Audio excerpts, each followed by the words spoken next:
Hello everyone, I am CA Urja Chawar, your law mentor for CMA Final. And here in this particular lecture, we are going to cover from section number 135 to 138 of the Companies Act 2013. So let's begin with section number 135. Section number 135 basically talks about your corporate social responsibility. ठीक है, जितनी भी large companies हैं उन सबको अपना एक certain amount of portion जो है वो अपना सोशल रिस्पॉन्सिबिलिटी के लिए यानी कि CSR के लिए जो कि शेड्यूल 7 के अंदर जो भी एक्टिविटीज डिफाइंड है उनके लिए अपना पैसा जो है वहां पे इन्वेस्ट करना पड़ता है। ठीक है, नाउ लार्ज कंपनीज का मतलब क्या, CSR कौन सी कंपनीज के ऊपर एप्लीकेबल होता है, कितना अमाउंट ऑफ परसेंटेज है जो कि नेट प्रॉफिट का आपको CSR के ऊपर अप्लाई करना पड़ता है। लेट्स से किसी पर्टिकुलर ईयर में आपने कम अप्लाई किया तो क्या कंसिक्वेंसेज होंगे, ज्यादा अप्लाई कर दिया तो क्या कंसिक्वेंसेज होंगे, उसको हम लोग one by one step by step समझते हैं। ठीक है, सो CSR that is section number 135, it is applicable on the following. If कोई पर्टिकुलर कंपनी है उसने अब बिलो मेंशन इन कंडीशंस में से कोई सी भी एक कंडीशन सेटिस्फाई कर दी है, देन उसके ऊपर CSR की प्रोविजंस एप्लीकेबल हो जाएंगे। ठीक है, now the first condition talks about the net profit. Let's say अगर प्रेसिडिंग फाइनेंशियल ईयर में अगर आपका नेट प्रॉफिट बिफोर टैक्स जो है मोर देन और इक्वल टू 5 करोड़ हो गया, यानी कि 5 करोड़ की लिमिट को उसने क्रॉस कर दिया या 5 करोड़ की लिमिट तक वो पहुंच गया, देन आपके ऊपर CSR की प्रोविजन एप्लीकेबिलिटी हो जाएगी। ठीक है, नेक्स्ट कंडीशन आपका बोल रहा है लेट्स से अगर आपका net worth during the presiding financial year net worth आपका मोर देन और इक्वल टू 500 करोड़ तक हो गया, देन अगेन आपके ऊपर क्या एप्लीकेबल हो जाएगा, CSR के प्रोविजंस। या फिर मान लो ये दोनों कंडीशन सेटिस्फाई नहीं होती है लेकिन during the past preceding year आपका जो टर्नओवर है मोर देन और इक्वल टू 1000 करोड़ रुपए हो गया, देन आपके ऊपर CSR के प्रोविजन लग जाएंगे। नाउ इसके अंदर नेट प्रॉफिट में स्पेसिफिकली लिखा है आपका net profit before tax, and ये एज पर सेक्शन नंबर 198 जो आपका नेट प्रॉफिट का कंपटीशन है वो हम लोग आगे पढ़ेंगे, वो उसके अकॉर्डिंग हम लोग को ये नेट प्रॉफिट लेना है। ठीक है, ना इसके अंदर आपका फॉरेन की ब्रांच का कोई भी प्रॉफिट इंक्लूड नहीं होगा, पर्टिकुलरली ओनली इंडिया से रिलेटेड ही प्रॉफिट्स इसके अंदर हम लोग कंसीडर करेंगे।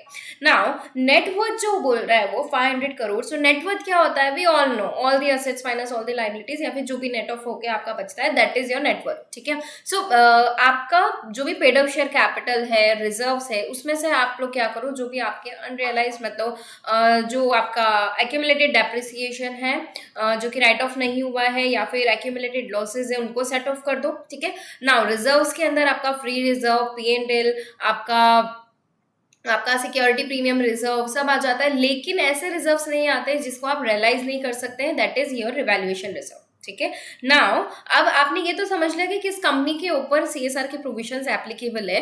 ऐसी अब उसके बाद कंपनी को कितना पोर्शन जो है अपने प्रॉफिट का CSR के ऊपर इन्वेस्ट करना पड़ता है वो हम लोग देखते हैं। सो कंपनी को at least 2% of average net profit of immediately preceding 3 financial year, ठीक है, प्रीसीडिंग 3 फाइनेंशियल ईयर का जो भी आपका एवरेज नेट प्रॉफिट निकल रहा है उसका 2% जो है आपको कहाँ पे इन्वेस्ट करना है, CSR की एक्टिविटी के लिए। ठीक है, नाउ यहाँ पे अभी आपका क्वेश्चन रेज होता है मैम अगर किसी पर्टिकुलर ईयर के अंदर मान लो हम लोग को लॉस हुआ तो ठीक है, आप प्रॉफिट में से लॉस को सेट ऑफ करके जितना आपका एवरेज बैठ रहा है divide by like year 1, year 2, year 3 divide by 3 करके जितना भी आपका नेट आ रहा है उसका 2% आप ले लीजिए। ठीक है, लेट्स से अगर मान लो कंपनी को इनकॉर्पोरेट हुए ओनली 2 ईयर्स हुए तो 2 ईयर्स का एवरेज आएगा। लेट्स से कंपनी अभी फर्स्ट ईयर ऑफ इनकॉर्पोरेशन में है तो आपको कोई CSR उस पर्टिकुलर ईयर के अंदर नहीं एप्लीकेबल होगा। ठीक है, नाउ लेट्स मूव फॉरवर्ड। अगर मान लो फॉर एग्जाम्पल किसी कंपनी को 4 करोड़ का लाइबिलिटी आएगी, फिर 4 करोड़ जो है आपको CSR के लिए स्पेंड करना है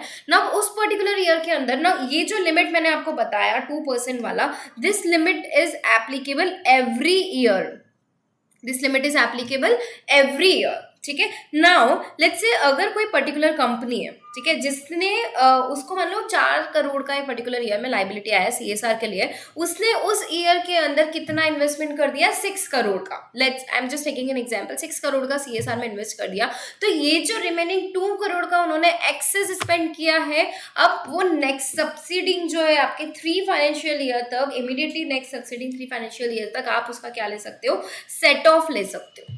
ठीक है। पहले कैरी फॉरवर्ड करना अलाउ नहीं था, लेकिन अब आपके प्रोविजंस ने आपको बोल दिया है कि नेक्स्ट 3 इयर्स तक आप उसका सेट ऑफ ले सकते हो, ठीक है।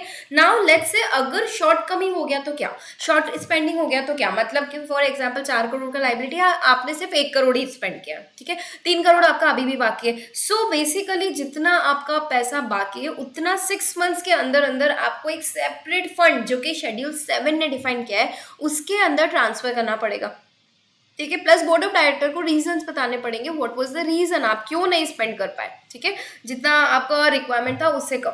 नाउ लेट्स से अभी आपका जो शॉर्ट कमिंग हुआ है, शॉर्ट स्पेंडिंग हुआ है, वो किसी ऑनगोइंग प्रोजेक्ट के ऊपर हुआ है, ठीक है। लेट्स से मान लो कोई कंपनी है, उसने बोला कि यार हम तो एक हॉस्पिटल बनाते हैं CSR में, जो भी एक्टिविटी है, जो भी शेड्यूल 7 के अंदर कवर्ड हो रही है, अब वो एक साल में तो बनेगा नहीं। फॉर एग्जांपल वो 3 साल का ऑनगोइंग प्रोजेक्ट है। अब आपने फर्स्ट ईयर में आपको 1 करोड़ की लाइबिलिटी थी, आपने स्पेंड कर दिया, सेकंड 1 करोड़ की लाइबिलिटी आप सिर्फ 80 लाख स्पेंड कर पाए, तो जो आपका रिमेनिंग अनस्पेंट अमाउंट है वो आपको एक स्पेशल अकाउंट के अंदर ट्रांसफर करना पड़ेगा, ठीक है। एंड वो जो स्पेशल अकाउंट है उसको नेक्स्ट 3 इयर्स के अंदर अंदर इस ऑनगोइंग प्रोजेक्ट, ये जो हॉस्पिटल का प्रोजेक्ट है उसके ऊपर आपको स्पेंड करना पड़ेगा। Now for example 3rd year के अंदर यू कम टू नो कि यार मेरे को लाइबिलिटी थी 80 लाख, आपने ऑलरेडी स्पेंड कर दिया था, 20 लाख आपको ये 3 साल के अंदर अंदर स्पेंड करना था, ठीक है, जो भी आपने स्पेशल अकाउंट के अंदर ट्रांसफर किया है। नाउ लेट्स से कि आप at 3rd year you come to know कि यार मेरा जो अमाउंट है वो स्पेंड नहीं हो पाया, मुझे सिर्फ 15 लाख ही लगा, मेरा 5 लाख अभी भी स्पेंड नहीं हो पाया, तो ये जो अब अनस्पेंड अमाउंट रखा है ये स्पेशल अकाउंट से निकाल करके आप शेड्यूल 7 के अंदर ट्रांसफर कर दोगे, ठीक है। अनस्पेंड अमाउंट आपका शेड्यूल 7 के अंदर ट्रांसफर हो जाएगा। नाउ अभी हम लोग बात करते हैं आपको ये अमाउंट किस प्रायोरिटी के अकॉर्डिंग यूज करना है। अब फॉर एग्जाम्पल यार मेरी कंपनी है सूरत के अंदर, अब मैं इन्वेस्टमेंट जाके कर दूं कर्नाटका में, does it make any sense? No it does not, ठीक है। सो आपको यहाँ पे पर्टिकुलरली क्या करना है, for that matter, for that concern आप क्या करो, आपका जो CSR का अमाउंट है उसको आपके लोकल एरियाज में प्रायोरिटी बेसिस पे वहां पे स्पेंड करो। उसके बाद आपके जो भी ऑपरेशंस जहाँ पे रनिंग है, लेट्स से मेरी कंपनी सूरत की है लेकिन मेरा जो ऑपरेशंस है वो कर्नाटका में चल रहा है, तो ठीक है वहाँ पे स्पेंड करो, कोई प्रॉब्लम नहीं है, लेकिन आपको प्रायोरिटी किस पे देनी है, लोकल एरियाज वगैरह पे, या फिर जहाँ पे आपका ऑपरेशन का एरिया है, क्योंकि वहीं के रिसोर्सेज को आपने इम्पैक्ट किया है, तो वहीं पे आपको एज ए सोसाइटी सर्व करना है। नाउ फॉर एग्जाम्पल आपकी जो कंपनी है उसके अंदर शेड्यूल, हम लोगों ने बोला कि शेड्यूल 7 में जो भी एक्टिविटीज डिफाइंड है आपको उसमें अमाउंट स्पेंड करना है, ठीक है। अभी शेड्यूल 7 में कौन सी एक्टिविटीज डिफाइंड होती है जो बेसिकली आप जनरल पब्लिक के लिए यूज करते हो। नाउ ऐसी कोई भी एक्टिविटीज जो कि आप normal course of the business के लिए यूज कर रहे हैं, now you are terming it as a CSR, then it will not be consider as a CSR activity. या फिर आपने कोई भी अमाउंट स्पेंड किया है जो कि आपने अपने एम्प्लॉइज के बेनिफिट के लिए या फिर एम्प्लॉइज की फैमिली के बेनिफिट के लिए अमाउंट स्पेंड किया है, that will also not covered under the CSR। So basically schedule 7 क्या बोल रहा है, आप जनरल पब्लिक के वेलफेयर के लिए यूज करोगे उसको हम लोग CSR मानेंगे। ना अगर मान लो आपने कोई CSR एक्टिविटी करी जो कि जनरल पब्लिक का भी वेलफेयर कर रही है एंड आपके एम्प्लॉइज और उनकी फैमिली का भी वेलफेयर कर रहे हैं तो वो चलेगा, लेकिन सिंगल ओनली आपके एम्प्लॉइज या उनकी फैमिली का करेगा तो वो एक्सेप्टेबल नहीं है CSR के अंदर, ठीक है। सो ये this is also clear. Now जिस भी कंपनी के ऊपर CSR का एप्लीकेबिलिटी होता है उस कंपनी को CSR का कमेटी का फॉर्मुलेशन करना पड़ता है। उस कमेटी के कंपोजिशन के लिए यहाँ पे कंपनीज एक्ट में सेक्शन नंबर 135 में प्रोविजन डिफाइंड है। वो क्या बोल रहा है, इस कमेटी का कंपोजिशन कौन कौन से मेंबर्स बनाएंगे। So basically there is a requirement of minimum 3 directors out of your board of directors, out of which there has to be one director who should be independent director, ठीक है। अगर मान लो मेरी company है उसमें 3 director मैंने appoint करे, minimum 3 director मुझे अपॉइंट करना जरूरी है बोर्ड ऑफ डायरेक्टर में से, उसमें से एक डायरेक्टर मेरा मिनिमम क्या होना चाहिए, इंडिपेंडेंट डायरेक्टर। ना कोई ऐसी पर्टिकुलर कंपनी जिसके ऊपर इंडिपेंडेंट डायरेक्टर के प्रोविजन ही एप्लीकेबल नहीं है, तो वो कंपनी बोलती है यार मेरे ऊपर तो इंडिपेंडेंट डायरेक्टर लगता नहीं, तो क्या मैं सेपरेटली सिर्फ CSR के लिए अलग से अपॉइंट करूँ। तो हम लोगों ने क्या बोला, कंपनी सेक्ट ने क्या बोला, नहीं उसके लिए आपको सेपरेटली अलग से डायरेक्टर को अपॉइंट करने की जरूरत नहीं है। आप एक काम कीजिए, मिनिमम 2 डायरेक्टर्स जो है वो CSR कमेटी का आप पार्ट बनाइए। कंपोजिशन के लिए minimum there will be requirement of 2 directors. Now क्या ये CSR कमेटी पूरा का पूरा CSR पॉलिसी ये सब बनाते हैं क्या? सो बेसिकली जो CSR कमेटी होती है उसका काम होता है CSR पॉलिसी का रिकमेंडेशन देना बोर्ड ऑफ डायरेक्टर्स को। ना board of directors they will consider कि उनको कौन सा CSR पॉलिसी जो है वो एक्सेप्ट करना है, ठीक है। जो भी आप CSR पॉलिसी बनाएंगे, जो भी आपका फाइनलाइजेशन होगा, you will have to publish that CSR policy on the website of the company और जो भी आपके पब्लिक प्लेटफॉर्म्स है वहां पे ना। अगर आपका CSR का टोटल स्पेंडिंग बिलो 50 लाख है तो आपको एडिशनल कोई भी CSR कमेटी को बनाने की जरूरत नहीं है, आपके ऊपर देन CSR कमेटी की एप्लीकेबिलिटी नहीं होगी।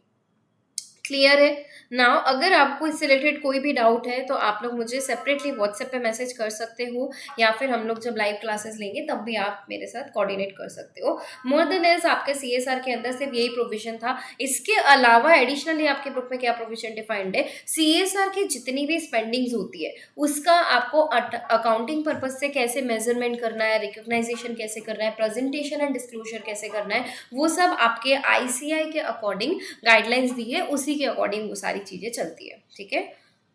आई don't think more the less, I think we have covered everything, ठीक है। Now let's move to the section number 136।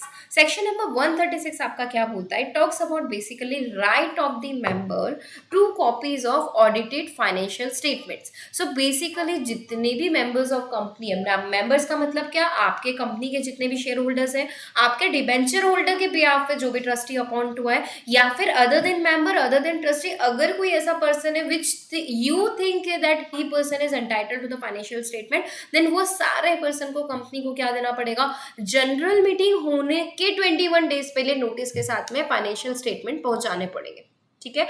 Now अब आप बोल रहे फाइनेंशियल स्टेटमेंट पहुंचाने पड़ेंगे, फाइनेंशियल स्टेटमेंट पहुंचाने पड़ेंगे। फाइनेंशियल स्टेटमेंट का मतलब क्या है, फाइनेंशियल स्टेटमेंट के अंदर आपका आता है consolidated financial statement, separate financial statement, आपकी ऑडिट रिपोर्ट, एंड अगर कोई और डॉक्यूमेंट जो आपको लगता है that is annex with your financial statement which is relevant as equivalent to the financial statement, then वो चीज भी आपका FS में कवर हो जाएगा एंड वो आपको शेयर होल्डर को देना पड़ेगा ना। जनरल मीटिंग में इन कॉमन जनरल मीटिंग का 21 डेज पहले का नोटिस जाता है, जिसके अंदर आप ये सारे फाइनेंशियल स्टेटमेंट्स वगैरह देते हो, ताकि शेयर होल्डर जो है 21 दिन के अंदर अपना डिसीजन वगैरह मन वगैरह बना ले एंड देन जनरल मीटिंग में उसके अकॉर्डिंग जो है अपना वोटिंग दे, ठीक है ना। कुछ पर्टिकुलर कंपनी जैसे कि section 8 company, particularly section 8 company के लिए क्या बोला है, उसके लिए जो 21 डेज का एप्लीकेबिलिटी है वो कितना है, 14 डेज का, ठीक है ना। अगर कोई पर्टिकुलर कंपनी है वो 21 डेज का नोटिस नहीं दे पा रही है तो क्या उसको शॉर्टर नोटिस पीरियड देना अलाउड है, यस, वो कंपनी शॉर्टर नोटिस पीरियड दे सकती है, लेकिन उसके लिए 95% ऑफ द जो भी शेयर होल्डर का वोटिंग पावर जिन्होंने शेयर होल्डर्स ने होल्ड किया है, 95% लोगों से आपको क्या लेना पड़ेगा, अप्रूवल लेना पड़ेगा। उसके बाद you can issue a shorter notice and then जो भी मेंबर्स आपके जब शॉर्टर नोटिस पे जनरल मीटिंग में पार्ट बनेंगे, आप उनको प्लीज फिजिकल कॉपी भी दे देना फाइनेंशियल स्टेटमेंट की, ठीक है। अभी इसके अंदर एक और प्रोविजन का एप्लीकेबिलिटी है, वो क्या बोलता है, जितनी भी लिस्टेड कंपनीज है, अगर लिस्टेड कंपनी ने सारे के सारे फाइनेंशियल स्टेटमेंट रजिस्टर्ड ऑफिस पे ऑलरेडी प्रोवाइड कर दिए and it is open for inspection during the business hours, then we will consider कि आपने सेक्शन नंबर 136 का कंप्लायंस कर दिया, ठीक है। अभी जो अदर केसेस है, अदर कंपनीज है, उसके केस में आप फिजिकल कॉपी भी दो एंड साथ में आप जो है 21 डेज का नोटिस सर्व करके वहां पे भी फाइनेंशियल स्टेटमेंट दो। नाउ अब there are certain large companies जिसको हम लोगों ने क्या बोला है कि लार्ज कंपनीज जो है उनके फाइनेंशियल स्टेटमेंट बहुत बड़े बड़े होते हैं, तो वो लोग इलेक्ट्रॉनिक फॉर्म में अपने मेंबर्स को फाइनेंशियल स्टेटमेंट दे सकती है ना। लार्ज कंपनीज का मतलब क्या, लार्ज कंपनीज का मतलब अभी आपकी ऐसी कंपनीज जो कि जिसका थोड़ा क्राइटेरिया लिमिट बड़ा है ना, इसके अंदर आपकी all the public companies covered है। पब्लिक कंपनीज कौन सी, जो कि लिस्टेड कंपनीज है। सो बेसिकली पब्लिक कंपनी में लिस्टेड कंपनीज को तो सभी को ही इलेक्ट्रॉनिक फॉर्म में देना है अपने फाइनेंशियल स्टेटमेंट को, शेयर होल्डर्स को ना। अनलिस्टेड कंपनी की जब बात आ रही है, just give me a moment, या so in case of public company, अगर आपकी लिस्टेड कंपनी है तब तो आपको इलेक्ट्रॉनिक मोड में देना है आपके शेयर होल्डर्स को जो भी आपका फाइनेंशियल स्टेटमेंट है। इन केस ऑफ अनलिस्टेड कंपनी, अगर लेट्स से आपका नेटवर्थ जो है वो मोर देन 1 करोड़ है एंड आपका टर्नओवर मोर देन 10 करोड़ है, मोर देन और equal to in the president financial year, then उस केस में आपको अपने शेयर होल्डर्स को इलेक्ट्रॉनिक मोड में आपके फाइनेंशियल स्टेटमेंट देने हैं, ठीक है ना। फॉर एग्जांपल आपके जो भी शेयर होल्डर्स हैं उन सब ने जो भी आपके शेयर्स रखे हैं वो डीमैट फॉर्म में लिखे हैं या फिर डीमटेरियलाइज फॉर्म में रखे हैं, देन आपके पास रजिस्टर्ड ईमेल एड्रेस ऑलरेडी होगा, आप वहाँ पे ट्रांसफ़र कर सकते हैं। फॉर एग्जांपल डीमैट एड्रेस आपके डीमटेरियलाइज फॉर्म में आपके शेयर होल्डर्स ने शेयर्स नहीं रखे, लेकिन उनके थ्रू अगर राइटिंग में रिक्वेस्ट आता है देन आपको उनके थ्रू राइटिंग में जिस भी कंसर्न ईमेल आईडी के लिए रिक्वेस्ट आया है आप वहाँ पे आपके फाइनेंशियल स्टेटमेंट को प्रोवाइड कर सकते हैं। एंड ऑल अदर केसेस में आपको क्या देना है, physical copy for inspection, sorry physical copy for reference. इसके अलावा अगर मान लो कोई भी पॉइंट ऑफ टाइम पे कोई भी शेयर होल्डर है जो कि फाइनेंशियल स्टेटमेंट का कॉपी का डिमांड कर रहा है, then you will have to provide it the physical copy, ठीक है।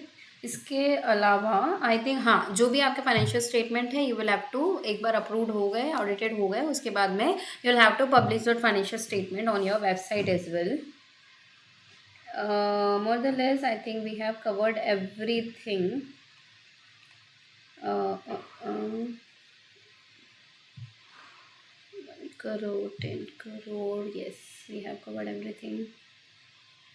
Yes, there are some provisions related to the subsidiary company. For example, अगर आपकी subsidiary company है वो foreign subsidiary है, ठीक है, वो मतलब incorporated outside India है। Now जिस कंपनी के जिस भी कंट्री के अंदर वो incorporate हुई है उस कंट्री के रूल्स के अकॉर्डिंग आपकी सब्सिडरी को कंसोलिडेटेड फाइनेंशियल स्टेटमेंट बनाने की एप्लीकेबिलिटी है या एप्लीकेबिलिटी है, लेकिन आपकी जो इंडियन होल्डिंग कंपनी जो कंसोलिडेटेड फाइनेंशियल स्टेटमेंट बनाएंगी बेसिकली उसी को ही आप क्या मान लेंगे कि भाई सब्सिडरी ने भी सीएफएस की रिक्वायरमेंट कंप्लीट कर दी, यानी कि उसको सेपरेटली कोई कंसोलिडेटेड फाइनेंशियल स्टेटमेंट अलग से प्रेजेंट करने की जरूरत नहीं है, ठीक है।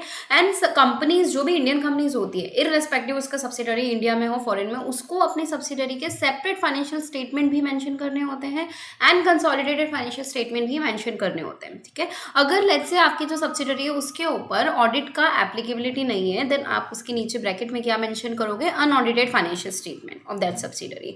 नाउ अगर मान लो कोई फॉरेन कंपनी है, कोई फॉरेन ब्रांच है जो कि इनकॉर्पोरेटेड आउटसाइड इंडिया है, नाउ उस पर्टिकुलर कंट्री के प्रोविजंस के अकॉर्डिंग आपकी फॉरेन ब्रांच के ऊपर ऑडिट की रिक्वायरमेंट ही नहीं है। सो बेसिकली आपके फॉरेन सब्सिडरी के ऑडिटेड फाइनेंशियल स्टेटमेंट है ही नहीं, लेकिन आपकी होल्डिंग जो कंपनी है, जो इंडियन कंपनी है, वहाँ पे आपने प्रॉपर ऑडिट करवाया, ठीक है। तो आप क्या बोलोगे, मैम वहाँ के आप पूरे कंसोलिडेट करने से पहले ऑडिट करेंगे उसके बाद में हम लोग मर्ज करेंगे, ऐसा होगा? नहीं, ऐसा नहीं होगा।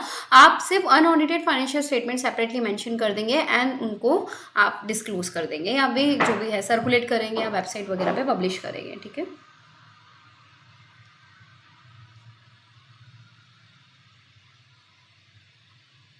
यस हाँ, एंड अगर मान लो सेक्शन नंबर 136 का आपने कॉन्ट्रावेंशन किया देन कंपनी को 25,000 की पेनल्टी है एंड जो भी ऑफिसर इन डिफॉल्ट है उनको मिनिमम 5,000 की पेनल्टी है, ठीक है, और 5,000 रुपये की पेनल्टी है। Now let's jump to the section number 137। आपका सेक्शन 137 क्या बोलता है, copies of financial statement to be filed with the registrar, ठीक है। अब इस प्रोविजन के अंदर देर आर सर्टेन प्रोविजन जो एप्लीकेबल है, वो क्या बोल रहा है पर्टिकुलरली, इसमें आपको अपने जो भी फाइनेंशियल स्टेटमेंट की कॉपीज़ हैं वो आपको आरओसी को फाइल करने होते हैं, ठीक है, लेकिन कब, कैसे, क्या, हाँ वो सारी चीज़ें के डिस्कस करते हैं। अभी देखो, कंपनी ने जब भी एनुअल जनरल मीटिंग बनानी है उसके 30 डेज़ के अंदर अंदर जो है वो आरओसी को अपने फाइनेंशियल स्टेटमेंट का फाइलिंग करेगी। नाउ फॉर एग्जाम्पल एजीएम जिस डेट पे पर्टिकुलरली होने वाली थी उसी डेट पे हुई है, तब आप उसके 30 डेज़ के दिन फाइल कर देंगे। नाउ जिस दिन वो होने वाली थी उस दिन एजीएम क्या हो गई, एडजर्न हो गई, ठीक है, या फिर आपने जो भी फाइनेंशियल स्टेटमेंट एजीएम के पास लेकर आए हैं वो आपके क्या हुए हैं, अप्रूव नहीं हुआ है, क्या हुआ है, अप्रूव नहीं हुआ है। देन उस केस में क्या होगा, उस नाउ अगर आपका एजीएम जो है उस पर्टिकुलर डेट को एडजर्न हो जाता है या फिर आपके फाइनेंशियल स्टेटमेंट एजीएम में अप्रूव नहीं हो पाते हैं, देन आपको क्या करना है, जो भी आपका एजीएम का डेट था उस पर्टिकुलर डेट के दिन ही आपको आरओसी को सारे फाइनेंशियल स्टेटमेंट फाइल करना है, उसके 30 डेज के अंदर, sorry from that particular date से 30 डेज के अंदर अंदर ही आरओसी को फाइल करना है। अब आप बोलोगे मैम वो तो अप्रूव नहीं थे, तो बाद में भी तो एडजर्न मीटिंग कभी ना कभी तो हेल्ड होगी, अगर वहां पे अप्रूव हो गए तो यस अप्रूव हो सकते हैं। सो बेसिकली एडजर्न मीटिंग के केस में आप लोगों ने क्या किया, एडजर्न मीटिंग के केस में from the date of AGM जो एक्चुअल डेट था वहां से 30 डेज के अंदर अंदर आपने आरओसी को ये फाइल किया। आरओसी क्या करेगा, जिस दिन आपका एडजर्न मीटिंग कंफर्म हो जाएगा, व्हेन जो अभी आपका फाइनलाइजेशन होगा, ठीक है, आपका जो भी फाइनलाइजेशन होगा एक्चुअल में उसको रिकॉर्ड में रखेगा। जो 30 डेज में आप आरओसी को फाइल करेंगे वो आरओसी जो है प्रोविजनल बेसिस पे अपने रिकॉर्ड में रखेगा, ओनली प्रोविजनल बेसिस पे। लेकिन वो एक्चुअल कौन सी रखेगा, फाइनल कौन से रखेगा, जो कि आपके एडजर्न मीटिंग में अप्रूव्ड हो जाएंगे या अप्रूव्ड होने के बाद फाइनेंशियल स्टेटमेंट जो भी आपके एजीएम में अप्रूव्ड होंगे उसको वो एक्चुअल में अपने रिकॉर्ड्स में रखेगा। ठीक है, अगर मान लो बाय एनी चांस अगर मान लो एजीएम को कंडक्ट करने में कोई भी डिले होता है तो बोर्ड ऑफ डायरेक्टर्स को उसका रीजन मेंशन करना पड़ता है, why there was a delay in the AGM, delay क्यों मतलब एजीएम आपका कंडक्ट क्यों नहीं हो पाया। ठीक है, अब let's have a look one by one on the provision. Now filing of the financial statement when it is adopted, simple है, 30 डेज में आरओसी को फाइल करोगे, when not adopted from the date of AGM 30 days के अंदर ROC को file करोगे and provisional basis पे वो रिकॉर्ड मिलेगा। जब फाइनलाइजेशन हो जाएगा तब वो रिकॉर्ड्स चेंज कर देगा। 1% कंपनी के केस में 1% के कंपनी के केस में जो 30 डेज वाला लिमिट है ना, ये कितना हो जाता है डायरेक्ट 180 डेज वाला, यानी कि 1% कंपनी के केस में आपको कितने 6 मंथ्स मिलते हैं अपने फाइनेंशियल स्टेटमेंट आरओसी को फाइल करने के लिए। ठीक है, अगर मान लो कोई फॉरेन सब्सिडरी है तो फॉरेन सब्सिडरी के केस में क्या प्रोविजन होंगे, वहाँ के फाइनेंशियल स्टेटमेंट क्या यहाँ पे इनकॉर्पोरेट करने पड़ते हैं, हाँ जी बिल्कुल इनकॉर्पोरेट करने पड़ते हैं। तो क्या वहाँ की फॉरेन सब्सिडरी उसने अनऑडिटेड फाइनेंशियल स्टेटमेंट करें तो यहाँ पे ऑडिट करके फाइनेंशियल स्टेटमेंट ऐड करेंगे, नहीं अनऑडिटेड मेंशन करके कर देंगे। तो वहाँ की फॉरेन सब्सिडरी ने अगर वहाँ का फॉर्मेट यूज़ किया है तो हमारा फॉर्मेट क्या हम लोगों को लगवाना पड़ेगा। तो देखिए, first preference of if it is practically possible तो कंपनीज एक्ट ने जो फॉर्मेट आपका डिफाइन किया है वही फॉर्मेट में ही आपको फाइनेंशियल स्टेटमेंट लेकर आने हैं। इन केस अगर कोई डेविएशन होता है, आप वो फॉर्मेट नहीं फॉलो करते हैं, then you will have to highlight the deviation and also you will have to highlight the reasons for that deviation, कि भाई ये आपने डिफरेंसेस क्यों हैं एंड आप क्या रीज़न था कि आप कंपनीज एक्ट के थ्रू डिफाइन किए वाला जो फॉर्मेट है वो आपका फाइनेंशियल स्टेटमेंट में यानी कि फॉरेन सब्सिडरी के फाइनेंशियल स्टेटमेंट के टाइम पे यूज़ नहीं कर पाए। ठीक है, अभी एजीएम का मैंने आपको ऑलरेडी बता दिया। पेनल्टी, इन केस में कंपनी को 10,000 रुपये की पेनल्टी लगती है अगर सेक्शन नंबर 137 का कंप्लायंस नहीं लगता है। देन पर डे जब तक आपका डिफॉल्ट कंटिन्यू रहता है 100 रुपये की पेनल्टी आपकी चलती रहती है, लेकिन वो मैक्सिमम जो है आपका 2 लाख रुपये तक जाती है। ठीक है, जो भी ऑफिसर इन डिफॉल्ट है उनका भी 10,000 से लेके 100 रुपये पर डे टिल डिफॉल्ट तक जाता है, लेकिन वो मैक्सिमम 50,000 रुपये तक ही जाता है। Now let's jump to the section number 138. Section number 138 particularly talks about what your internal audit.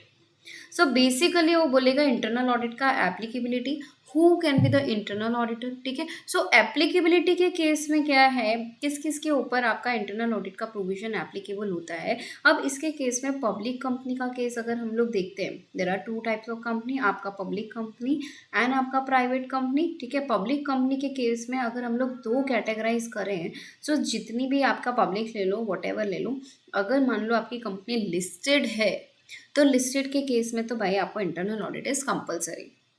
Unlisted company के केस में हम लोगों ने आपको लिमिट दिया है, किसका, आपको 25, 50, 100, 200 का हम लोगों ने लिमिट दिया है। लेट्स से अगर आपका डिपॉजिट जो है मोर देन और इक्वल टू 25 करोड़ है, ये सब ऑल आर इन करोड्स। ठीक है, अगर मान लो आपका जो बोरिंग्स है वो मोर देन और इक्वल टू 50 करोड़ है, आपका टर्नओवर मोर देन और इक्वल टू 100 करोड़ है, या फिर आपका पेड अप शेयर कैपिटल अगर 100 करोड़ और मोर है, या फिर आपका टर्नओवर जो है 200 करोड़ और मोर है, इन सब के बीच में क्या है, और है। ठीक है, एंड ये जो दोनों लाइबिलिटी वाली कंडीशन है ये at any point of time during the preceding year है, at any point of time. बाकी ऑल सब जो है वो प्रीवियस ईयर के टाइम पे, लेकिन ये ड्यूरिंग द प्रीसीडिंग ईयर एक पर्टिकुलर पॉइंट ऑफ टाइम पे लिए 1 मिनट के लिए भी अगर आपका डिपॉजिट 25 करोड़ से ज़्यादा हो गया, बाद में आपने रिपे कर दिया, that is a different thing. लेकिन अगर आपका एक लिमिट के लिए भी मान लो बोरिंग जो है 50 करोड़ से ऊपर हो गया, देन आपके ऊपर इंटरनल ऑडिट के प्रोविजन यानी कि सेक्शन नंबर 138 एप्लीकेबल हो जाएगा। ठीक है।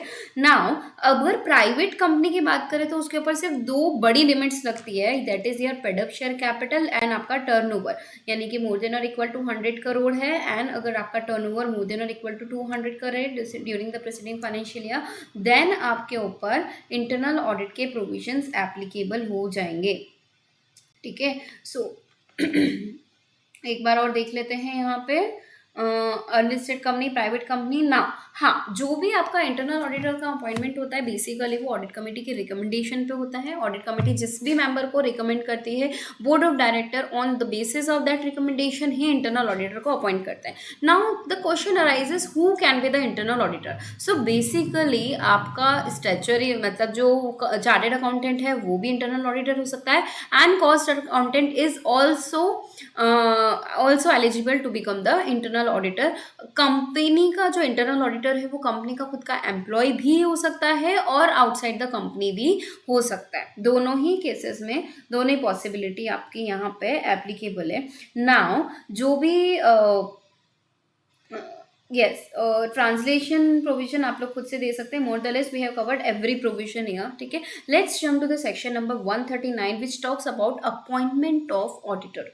ठीक है, so let's discuss section number 139 appointment of auditor. Basically आपका जो अपॉइंटमेंट ऑफ ऑडिटर है ये बात करता है आपके डिफरेंट चाहे आपका स्पेशल ऑडिटर हो, चाहे आपका स्टैच्यूटरी ऑडिटर हो, चाहे आपका कोई अदर ऑडिटर हो, सबके ऊपर एप्लीकेबिलिटी सेक्शन नंबर 139 की लगते हैं। ठीक है, इसको हम लोग दो कॉन्टेक्स्ट में पढ़ेंगे, एक होता है गवर्नमेंट कंपनी के कॉन्टेक्स्ट में, एक होता है अदर कंपनी के कॉन्टेक्स्ट में।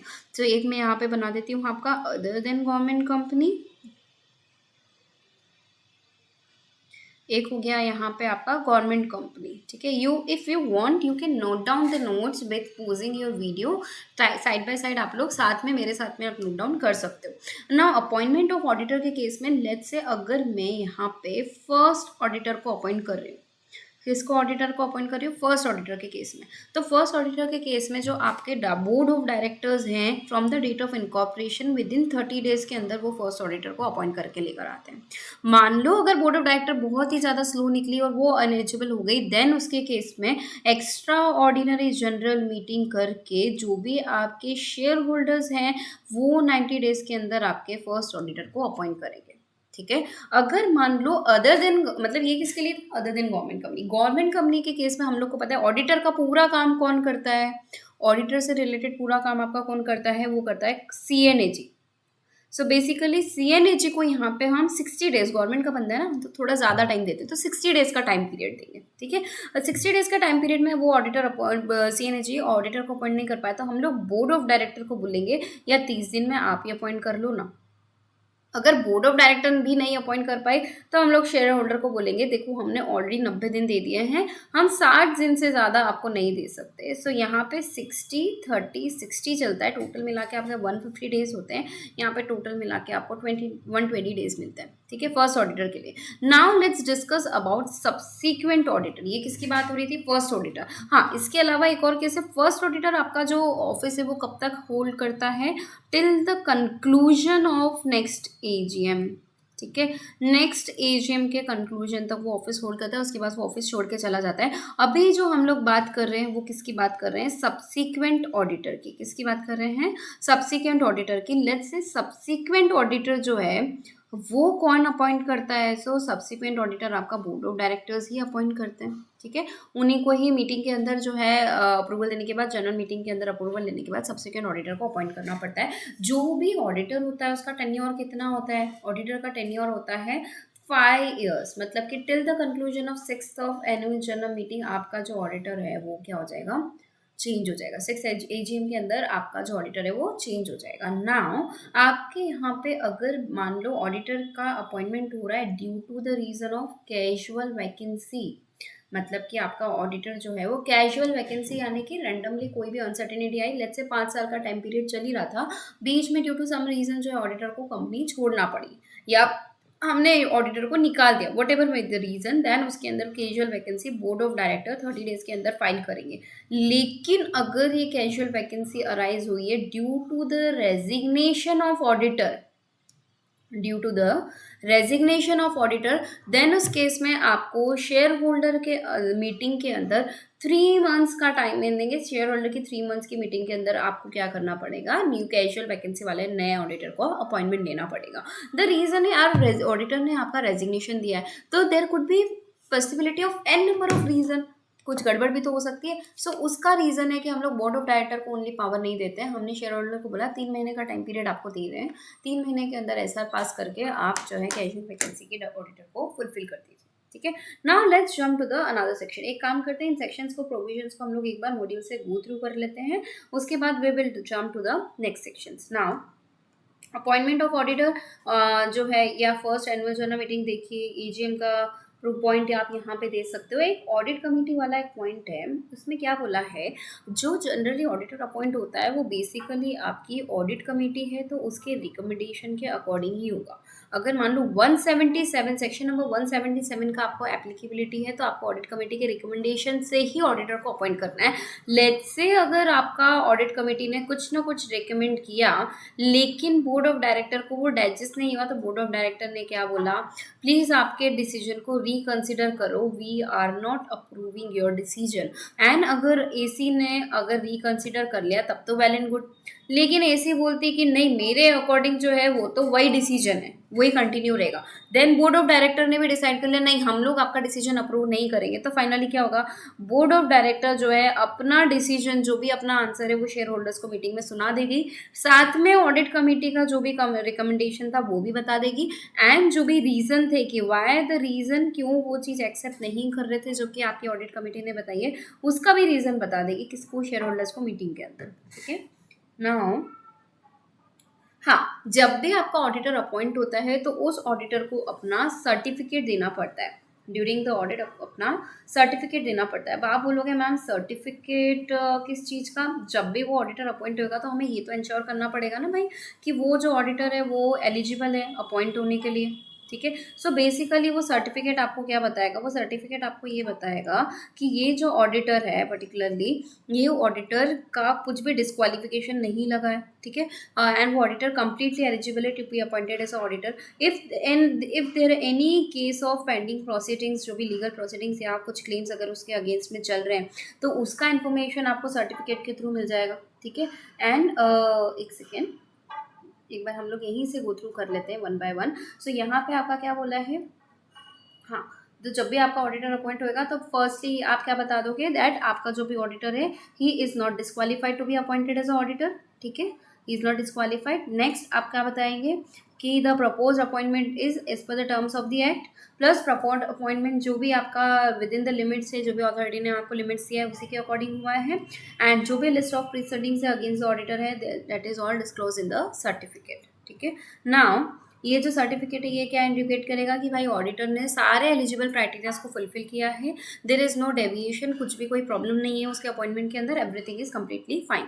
ना फर्दर अगर कंपनी जो है उसको अपॉइंटमेंट के बाद 15 दिन के अंदर अंदर आरओसी को एडिटिव 1 के अंदर इंटीमेट करना पड़ेगा, अगर मान लो किसी भी पर्टिकुलर ऑडिटर का अपॉइंटमेंट हुआ है तो अपॉइंटमेंट के अंदर रीअपॉइंटमेंट भी इंक्लूडेड है। ठीक है, नाउ टर्म ऑफ ऑडिटर क्या बोला गया है, टर्म ऑफ ऑडिटर देखो, जनरली जो आपका टर्म ऑफ ऑडिटर होता है, इन case of individual auditor the term period is 5 year. ठीक है, इन केस ऑफ इंडिविजुअल ऑडिटर आपका जो टर्म पीरियड है वो कितना है, 5 ईयर्स के केस में।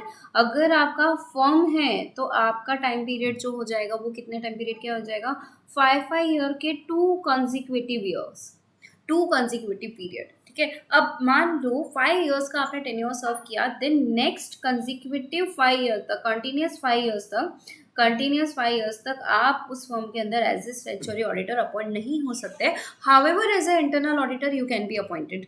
ठीक है, 5 कंसेक्यूटिव ईयर तक आपका ऊपर आपका अपॉइंटमेंट नहीं होगा। नाउ 5 कंसेक्यूटिव ईयर तक चलो आपका अपॉइंटमेंट नहीं हुआ, दैट इज ओके, वो चीज़ समझ में आ गई। लेकिन लेट्स से यहाँ पे मान लो इस पर्टिकुलर फॉर्म के अंदर कोई भी आपका पार्टनर है जिसने 10 ईयर्स तक का टाइम पीरियड दे दिया। ठीक है, कोई भी पार्टनर है जिसने 10 ईयर्स तक का पूरा टेन्योर सर्व किया है, नाउ इस फॉर्म का जो भी मेन इंचार्ज था वो पार्टनर जाके किसी और फर्म के अंदर अपॉइंट हो जाता है, एंड वो फर्म जो है आपका स्टैच्यूटरी ऑडिट अपॉइंट ऐसे स्टैच्यूटरी ऑडिटर अपॉइंट होती, तो क्या वो फर्म एलिजिबल होगा? No, that firm will not be eligible. वो फर्म को हम लोग ऑटोमेटिकली क्या बोल देंगे कि आपके ऊपर ये इनएलिजिबिलिटी लग गया, क्योंकि ये पर्टिकुलर जो पार्टनर है ये खुद जो है is not eligible to be appointed as a auditor for this company. ठीक है, नाउ ना अभी एक बार इसके प्रोविजन हम लोग बुक से गो थ्रू कर लेते हैं। आपका बुक में क्या लिखा है? जो भी कंपनी है उसके केस में इंडिविजुअल है तो 1 टर्म ऑफ 5 ईयर, आपका फर्म है तो उस केस में 2 पीरियड, फर्म है तो there are 2 terms of 5 consecutive years. ठीक है, नाउ हाँ, यहाँ पे particular classes of companies defined है। जितनी भी अनलिस्टेड पब्लिक कंपनी है जिनका paid up share capital 10 crore से ज़्यादा है, या प्राइवेट कंपनी है जिनका paid up share capital 20 crore या उससे ज़्यादा है। ठीक है, ऑल द कंपनी जिनका पेड अप शेयर कैपिटल ये अबव लिमिट है, मान लो या तो आपकी अनलिस्टेड पब्लिक कंपनी है जिसका paid up share capital 10 crore या उससे ज्यादा है, मान लो प्राइवेट कंपनी है देन उसका जो आपका paid up share capital 20 crore या ज्यादा है। लेकिन अगर मान लो ऐसी कंपनी जो इन दोनों लिमिट्स में कवर नहीं हुई है, लेकिन उसका जो पब्लिक डिपॉजिट या फाइनेंशियल इंस्टीट्यूशन से बैंक से जो भी बोरोइंग्स है वो 50 करोड़ या उससे ज्यादा है, देन उन सारी कंपनीज के ऊपर उन्होंने क्या बोला है, ये सारे ये जो आपका रीअपॉइंटमेंट अपॉइंटमेंट वाला जो प्रोविजन है, जो मैंने 5 ईयर्स वाला प्रोविजन है, वो एप्लीकेबल हो जाएगा। सो बेसिकली 5 ईयर्स का अभी समझ में आया। 5 ईयर्स का एप्लीकेबिलिटी किसके ऊपर लगेगा? 10, 20 एंड 50, इसका कंडीशन अपने को याद रखना है। नाउ अगर ऑडिटर ने 5 कंसिक्यूटिव ईयर्स का आपका टाइम पीरियड कंटिन्यू कर लिया तो 5 साल तक वो रीअपॉइंट नहीं हो सकती, 5 साल के बाद ही रीअपॉइंट हो सकती है। Same apply to your firm as well. Now ये जो है मैंने आपको 5 साल वाला कॉमन पार्टनर्स वाला ऑलरेडी आपको डिस्क्राइब कर दिया है। It is also provided nothing, हाँ इसका मतलब ये नहीं कि कंपनी 5 साल तक किसी भी ऑडिटर को रिमूव नहीं कर सकती, वो गंदा काम करे तो भी, ऐसा कुछ भी नहीं है। कंपनी चाहे तो किसी भी ऑडिटर को 5 ईयर्स के अंदर अंदर रिमूवल दे सकती है। ठीक है, now let's jump to the rotation of auditor. Rotation of auditor section number 139 3 and 4, 3 and 4 आपस में घूमते रहते हैं, तो इसको हम लोग क्या बोल रहे हैं? Rotation of auditor. Members of the company में resolve provided in the audit firm appointed by it, auditing partner, and the team shall be rotated at such interval as may be prescribed, and audit shall be conducted by the one more person। मतलब कि वो क्या बोल रहे हैं, आपकी जो audit team है वो रोटेट होती रहनी चाहिए even during the 5 years as well, and आपका जो भी ऑडिट है वो मोर देन 1 ऑडिटर के थ्रू होना चाहिए। ऑल्सो सेंट्रल गवर्नमेंट ने जो भी रूल्स सब्सक्राइब किए रोटेशन से रिलेटेड वो सब आपको फॉलो करने हैं। नाउ इसके अंदर आपको ऑडिट कमेटी का रिकमेंडेशन वाला आई have already told you, audit committee recommend करती है, बोर्ड चाहे तो अप्रूव करे, बोर्ड चाहे तो कुछ और लेकर आए। इन case of rotation of auditor में आपको क्या बोला है, इन केस ऑफ दिस पीरियड जो भी इंडिविजुअल या फर्म होती है उनको 5 years का ध्यान रखना है from the commencement of this act. इसको आप छोड़ भी सकते हो। सेम नेटवर्क वाली फर्म के अंदर आप रीअपॉइंट नहीं हो सकते अगर 5 साल का आपका कंटिन्यूस पीरियड जो है वो सर्व हो चुका है तो। सो बेसिकली यहाँ पे क्या बोला है, देखो, the incoming auditor or the audit firm shall not be eligible if such or auditor or audit firm is associated with the outgoing auditor or the auditing firm under the same network of the firm. मतलब कि अगर outgoing auditor जो है उसके साथ में आपका same network है, देन वो फर्म भी जो है उस क्लाइंट के लिए अपॉइंट नहीं हो सकती है। ठीक है, now a break in terms of the 5 consider year will be consider as a fulfilment of the requirement. मान लो 5 साल में आपने ब्रेक में उसको कॉपी किया तो भी हम लोग को क्या मानेंगे कि हाँ हमने 5 साल का कंडीशन जो है वो फुलफिल कर दिया है। ठीक है, नाउ फर्स्ट ऑडिटर के केस में क्या बोला है, फर्स्ट ऑडिटर जो है अदर देन गवर्नमेंट कंपनी के केस में तो वो तो बोर्ड ऑफ डायरेक्टर 30 दिन के अंदर अपॉइंट करती है ना। उसको अपना मैक्सिमम टाइम पीरियड कितना, first till the conclusion of first AGM, till the conclusion of first AGM, I repeat my self, not next AGM जो मैंने आपको पहले बोला था वो नहीं, till the conclusion of first AGM तक ही आपको अपना ऑफिस होल्ड रखना है। उसके बाद नया ऑडिटर जो है वो अपॉइंट हो जाएगा। ठीक है, नाउ अगर board fail to exercise its power that is appointment of the first auditor, it shall inform to the members, वो लोग 90 दिन के अंदर अपॉइंट करेंगे। We have already discuss this. Casual vacancy की provision we have already discuss. Other than government company के case में या गवर्नमेंट कंपनी के केस में जो कैजुअल वैकेंसी वो कौन फिलफिल करता है, आई थिंक गवर्नमेंट कंपनी का कैजुअल वैकेंसी वाला प्रोविजन आई गेस हम लोगों ने नहीं डिस्कस किया है। Let's discuss this. हाँ, कैजुअल वैकेंसी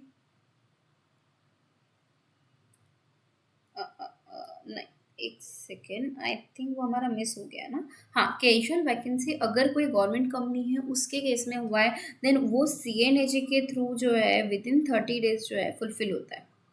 लेट्स से आपका CNAG फेल हो गया, वो नहीं फुलफिल कर पाया, देन आपके बोर्ड ऑफ डायरेक्टर्स जो हैं वो आके कैजुअल वैकेंसी फुलफिल करेंगे, ठीक है।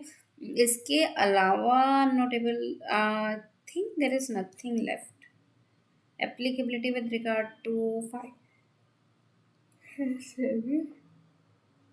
हाँ, अगर रीअपॉइंटमेंट ऑफ क्या किसी रिटायरिंग ऑडिटर का रीअपॉइंटमेंट हो सकता है? यस, हो सकता है, लेकिन उसके लिए आपको कुछ कंडीशन है फॉलो करना पड़ेगा। He shall not be disqualified to be reappointed. He shall not be disqualified to be reappointed. He has not given a notice in writing of his unwillingness to be reappointed, ठीक है। उसने अपना unwillingness का notice नहीं दिया है writing में। A special resolution has not been passed as a meeting कि भाई हमें इसको अपॉइंट नहीं करना है, ऐसा कुछ भी नहीं हुआ है। ना तो आप डिस्क्वालीफाई हुए हो, ना ही आपने अनविलिंगनेस शो करी है, ना ही शेयर होल्डर ने ऐसा पास किया है कि हम इसको नहीं अपॉइंट करना है। देन आपका जो रोटेशन मतलब रिटायरिंग ऑडिटर है वो रीअपॉइंट हो सकता है। इन एनी AGM अगर कोई ऑडिटर अपॉइंट नहीं हुआ है तो हम लोग क्या मानेंगे, पुराना जो एग्जिस्टिंग ऑडिटर है वही कंटिन्यू करता रहेगा, ठीक है। आपका ऑडिट कमेटी का रिकमेंडेशन का I have already covered. Removal, resignation, auditor of the special notice के जो भी प्रोविजंस है we will cover inter the next lecture. तो 139 तक का जो भी प्रोविजन है हम लोगों ने इस पर्टिकुलर सेक्शन के इस लेक्चर के अंदर कवर किया है। These all are very important provisions, ठीक है। इन सब का आपका समझना प्लस आपको इसका मेमोराइज करना बहुत ज़्यादा ज़रूरी है। So please go through it after मतलब watching your lecture, go through it once as well, ठीक है। Okay, thank you so much. Take care. Bye bye.